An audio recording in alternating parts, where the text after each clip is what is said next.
Hey, what is up? Welcome to this episode of the Wantrepreneur to Entrepreneur podcast. As always, I'm your host, Brian Lofrumento, and I'm so excited for today's session with an incredible guest. You all are in for a real treat today because you're going to be hearing from someone and learning from someone with incredible experiences across so many different spectrums of business, the nonprofit world, the governmental world, the big business world, the small business world, and also today's guest is quite accomplished, not only professionally, but also in the world of academia. So she brings such an interesting perspective from all her different experiences, so many different clients, so many different business types. I want to tell you about today's guest. Her name is Stacy Sufka. She is honestly incredible. Let me read a little bit of her bio for you. She has over 25 years of experience in behavioral healthcare, serving in various clinical and administrative roles. Throughout her career, Stacy has worked with diverse teams to affect change and advance the mission through people, which obviously all of you listeners know is right up my alley. I love that approach from Stacy. These experiences have shaped her love for capacity building and systems work. This is going to be so much of our conversation here today. Before launching her firm, she served as the Chief Strategy and People Officer at a large nonprofit organization in Northeast Ohio, and now she's the CEO of Gladegy Consulting, which is a boutique consulting firm offering a suite of strategic capacity building services that include HR development, leadership consulting, executive training, corporate training, assessments, so much that we're going to dive into. So let's get to it with Stacy Sufka.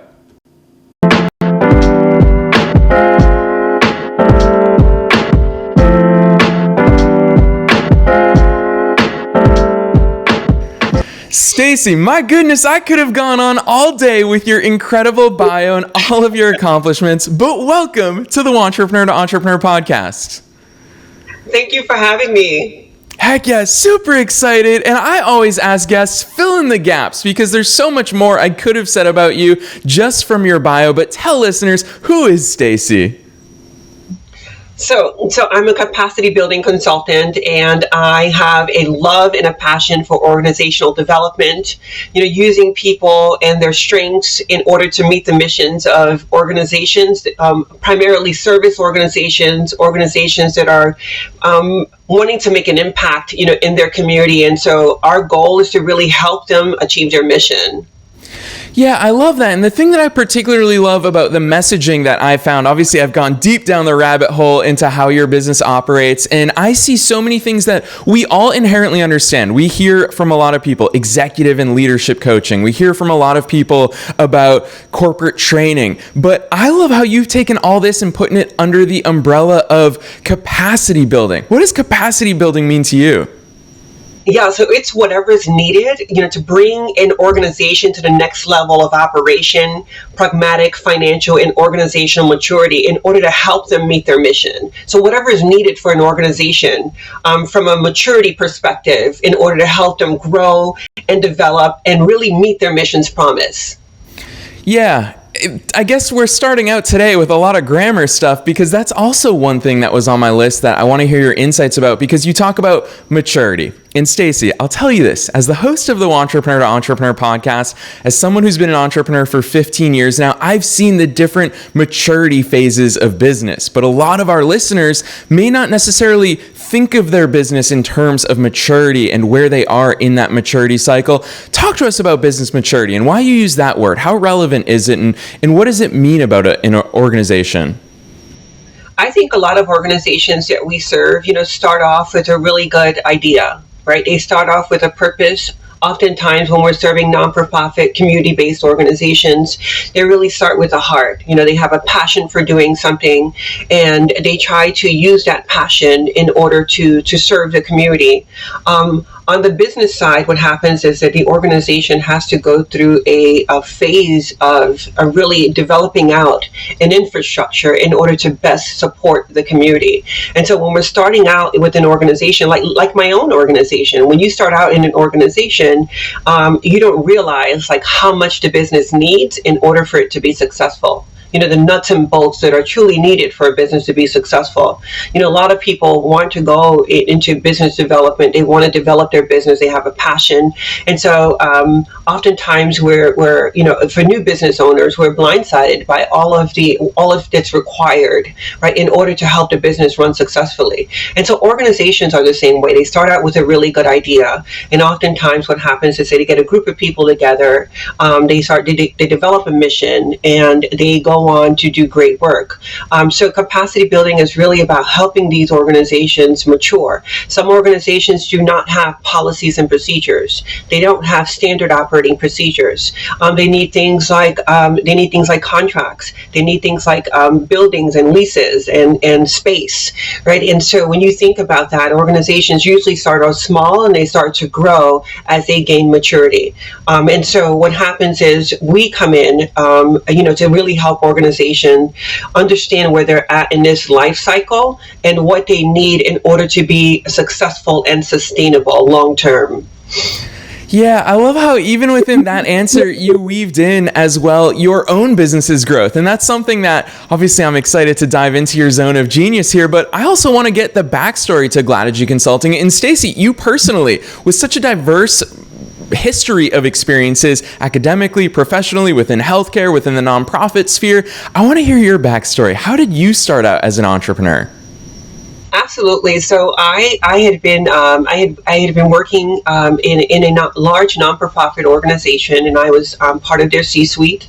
I was a chief strategy and people officer, and I did a lot of thinking during the pandemic, and getting our organization through the pandemic, and I did a lot of thinking, a lot of soul searching, and really thinking about what is it I want to do with my professional career. Now that I've had a lot of training, I've had a lot of experience. How do I want to use that training and experience to help other organizations? And so I begin to think about how can I use all of my expertise and all of my experiences to help small and mid-sized organizations be successful. I started out my career about 28 years ago in behavioral health care, and it's led me to serving different populations of people and serving in different types of organizations. And so I have a love for learning.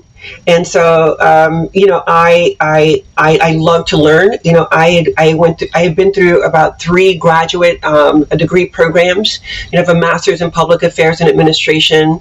I have a master's in counseling and a master's in business analytics. And so I wanted to take that, coupled with over 30 certifications that I've achieved throughout the last 15 years, and really take that toolbox that I've developed to really help organizations, to pull a team together and to help organizations. And so I have a passion for helping systems grow. I have a passion for helping systems mature.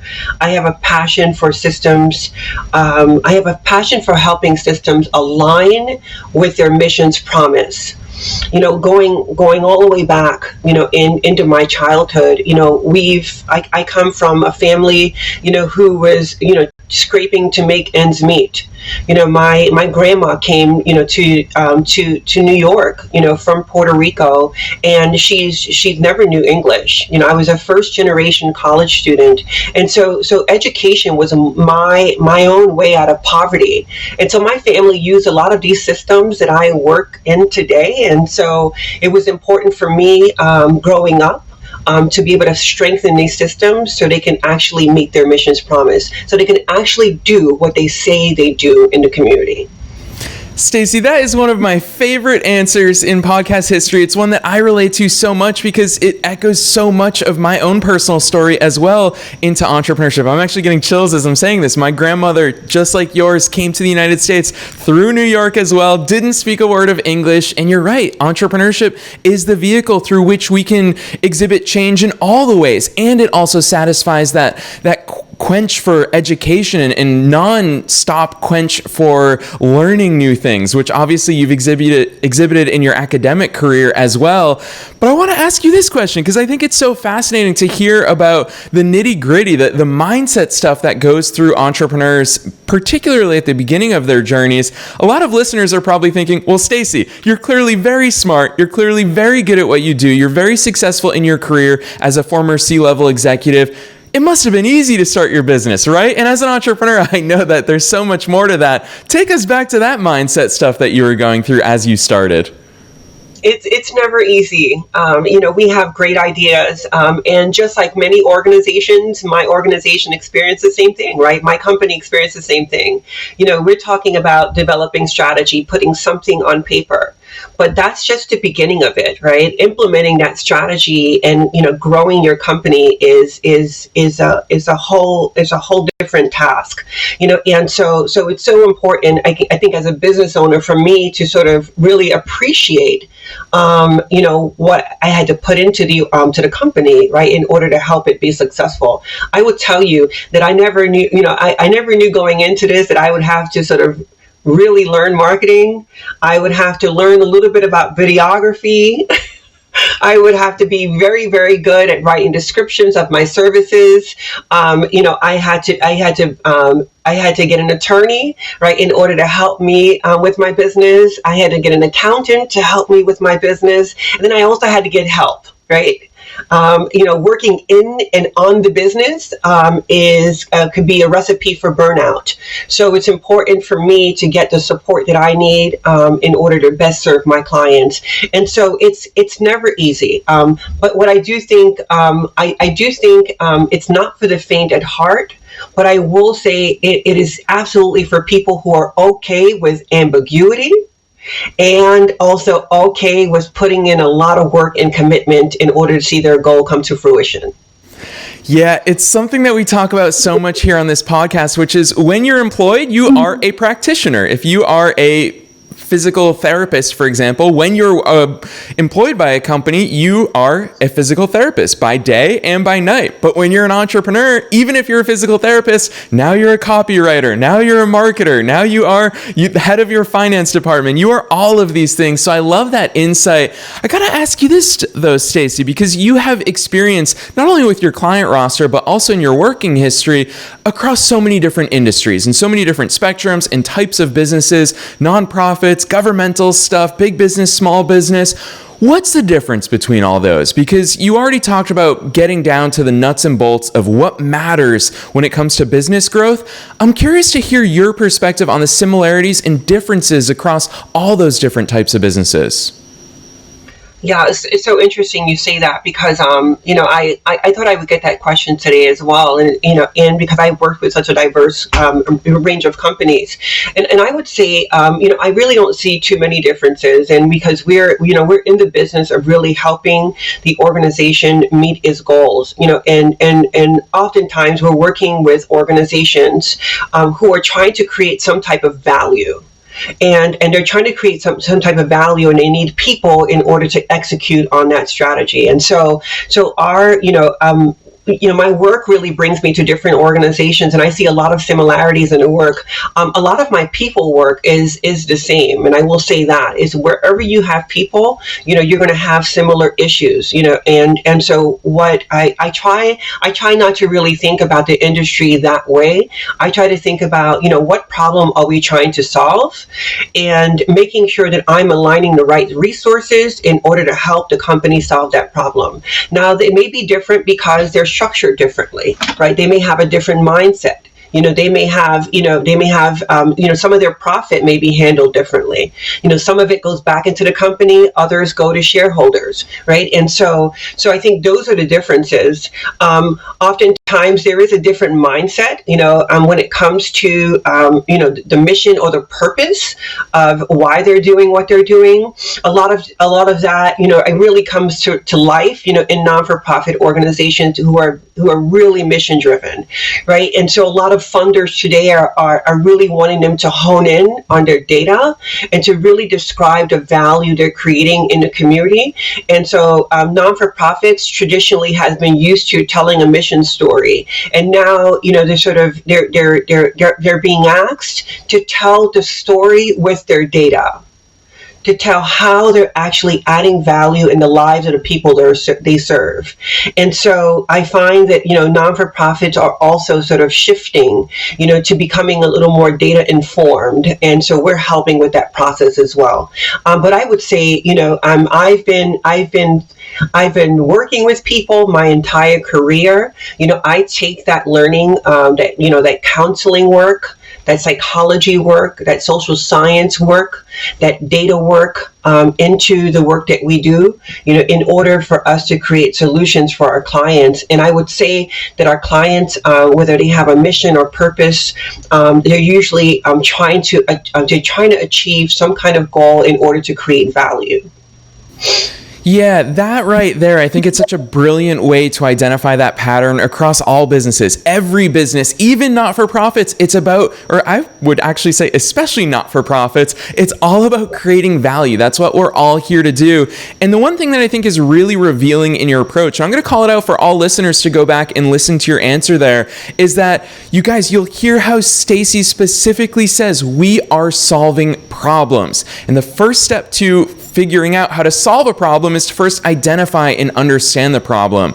And Stacy, it's something that caught my eye about the way that you work at your company Gladegy, that you guys actually have unique Gladegy assessments. I'd love to hear about the assessment process, how you start identifying these problems so that we can then tie that to strategy.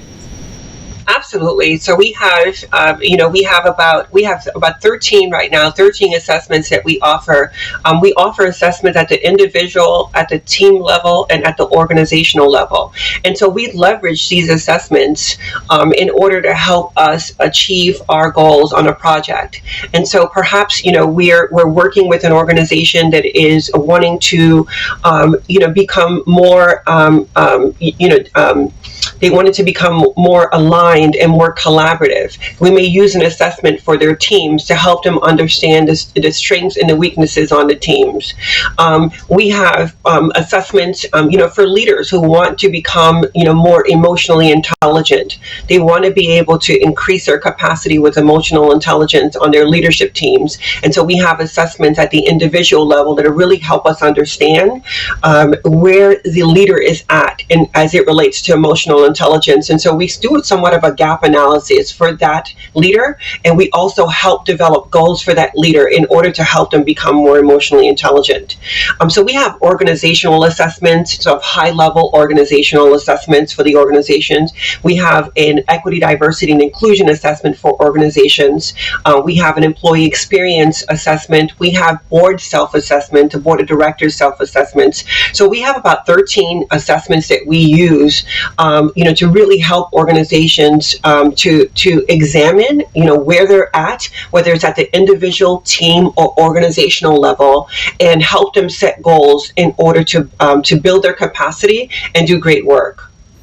Yeah, and for all of you listeners who just heard Stacy share that, these are little clues as to why she's so good at what she does. And for those of you who know my word of this year, one of my words for this year is intention. And in those assessments, Stacy, you are revealing to entrepreneurs, to business owners of all different sizes, to organizational leaders, that it really takes that intention to first ask yourself, okay, where do we need to improve? Is it on that organizational level? Is it on that individual level? I love that that is the first step in your process, but it leads me to an important next question that really caught my eye when I was on your business website, which we're going to talk about. It's gladegy.com. We'll talk about all that at the end of today's episode, but one thing that caught my eye is prioritization. Because there's so much that goes on in our businesses. There's so much that goes on at even bigger organizations. How the heck, in such a busy world, do we prioritize these things correctly?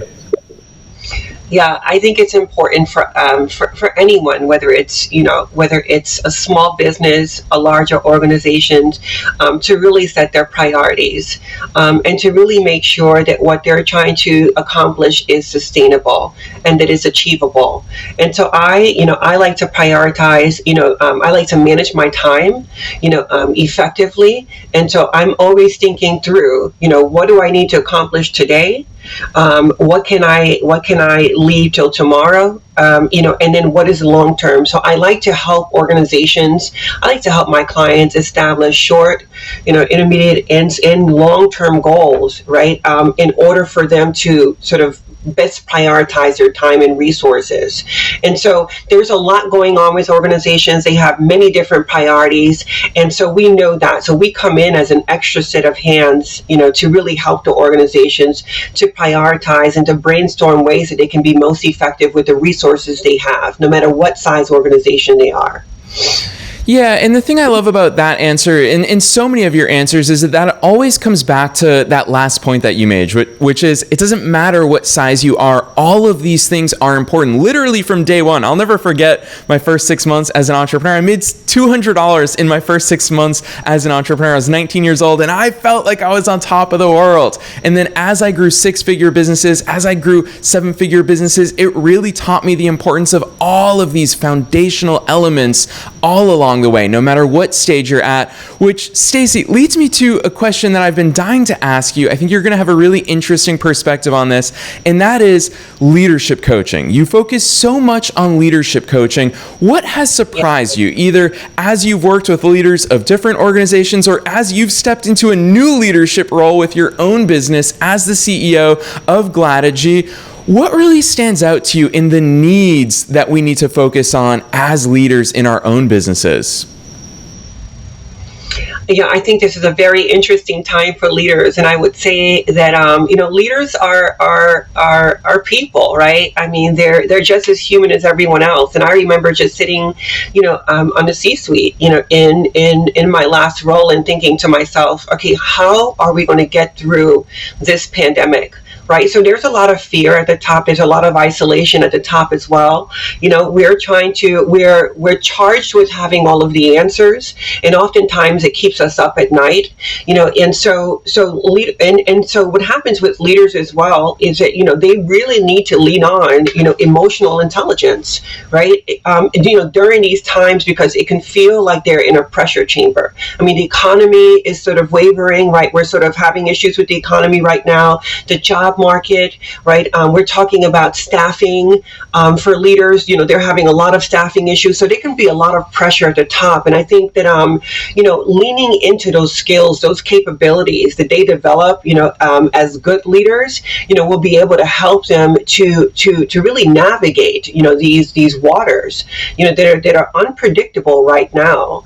So I think it's important for leaders to lean in and to develop their emotional intelligence. And EI, emotional intelligence is really it's a set of skills, right? They can help us better perceive and understand and manage emotions in ourselves and others. This is very important when you're going through a whole lot of stress, because stress can make a leader ineffective. And so we really need to lean in on emotional intelligence and develop and sharpen that emotional intelligence in order to help us lead during very difficult times. Because leaders are charged with creating a vision, developing strategies, ensuring results, inspiring people, and they also must remain approachable, right? And willing to mentor others.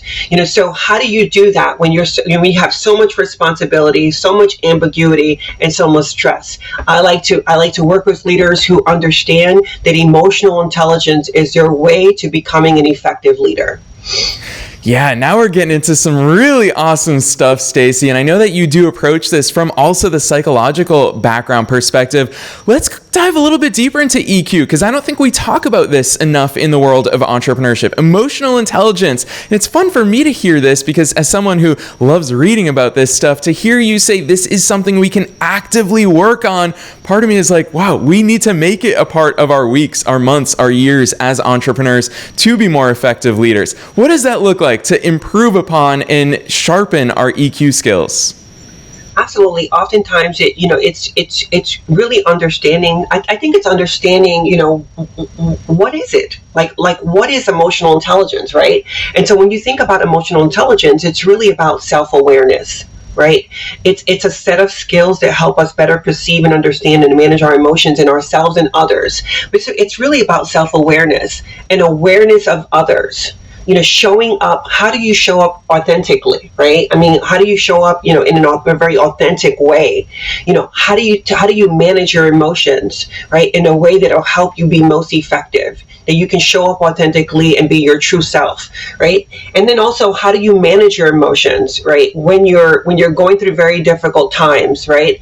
The only way you get to do that is to really understand how you feel, right? Understand where those feelings come from, and be able to understand how you need to behave regardless of how you're feeling in that situation. Right. And so it's so important to understand that. But it comes with self-knowledge. It comes with, okay, what am I feeling right now? And I mean, as a clinician, I always ask myself that question, right? How am I feeling? And also, how am I making others feel at this moment? Right? How are others perceiving my behavior, my actions, my tone, and the way I'm approaching, our interaction. So it's so important for us to hone in on that, not only to really think about ourselves, but also to think how we're impacting other people. And that's a skill set.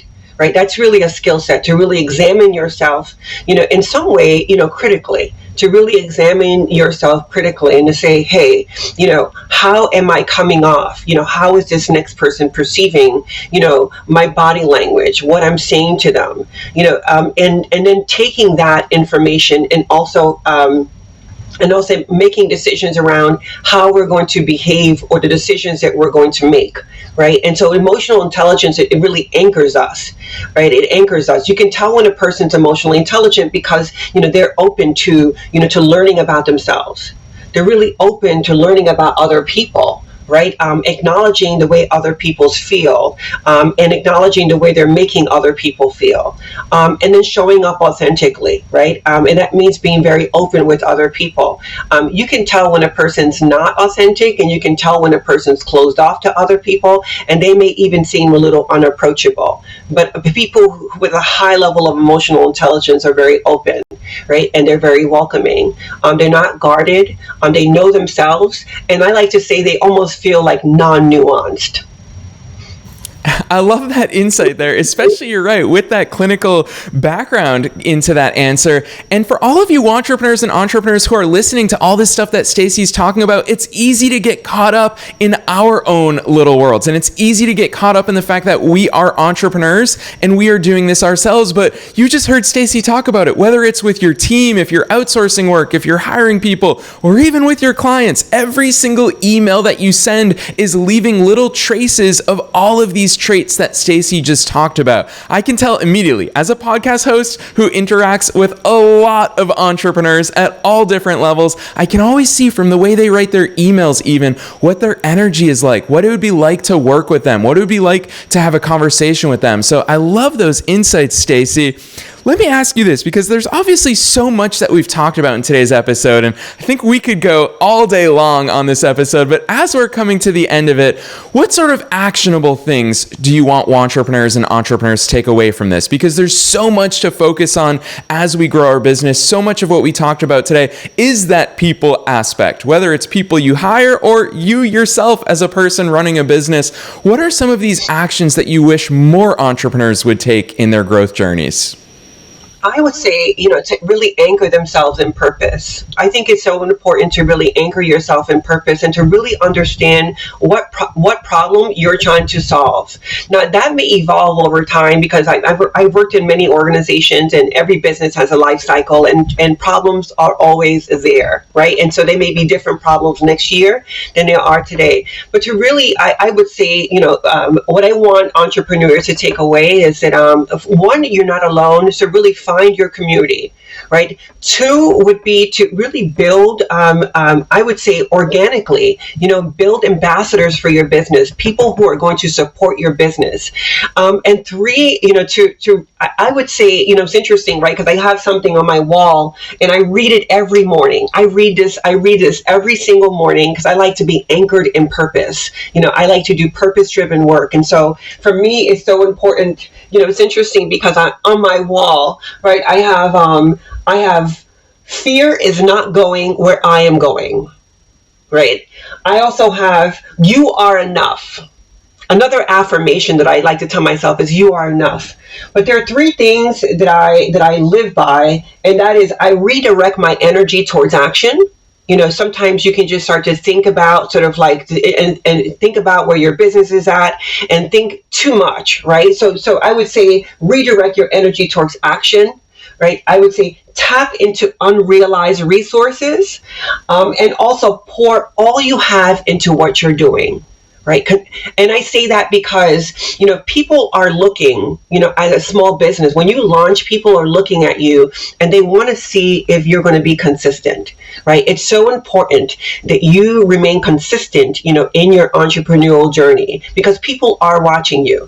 And sometimes people do not support you immediately. Right. Sometimes we have people who support us later on in the life cycle of our business, and perhaps sometimes when they actually see success. Right. So it's so important, and just, don't be blindsided by that and offended by it. Welcome them in whenever they get there, right? It's so important. But I would say I live by these, I live by these mantras. I redirect my energy towards action. I tap into unrealized resources, and I pour all I have into what I'm doing. But the most unrealized resource, the most unrealized resource in my life has been me.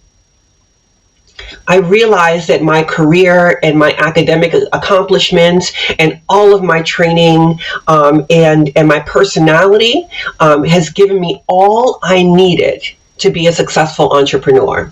And I never realized that until I launched Gladegy.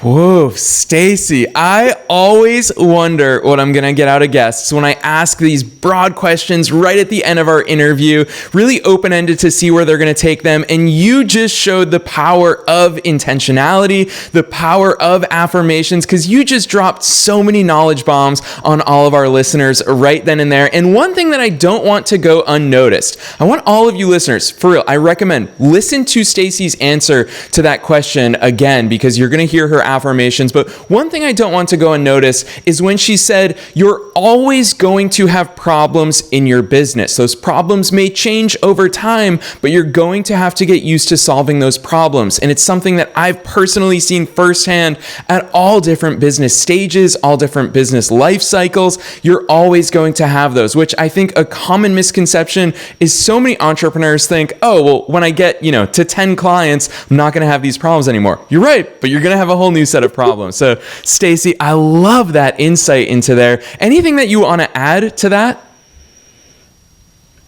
No, I just want to say also, to really believe in your mission, I think people are going to, I like to say people really feed off of my energy. And so it's so important for me when I'm describing my organization, when I'm describing my company, to make sure that I really, represent the organization in a way that's on brand, right? Well, I'm talking about Gladegy, right? So this is Glad and Strategy. And the reason we came up with this name was because, I was sitting in my car one day and we had been through, the roughest 2 years. We've been through a really rough 2 years, with the COVID pandemic. And I just said to myself, it's interesting, right? When leaders, when our, and I was responsible in my last role also for strategic planning. And I remember thinking, when leaders see their strategy coming to fruition and things are going well and they're achieving results, they're happy.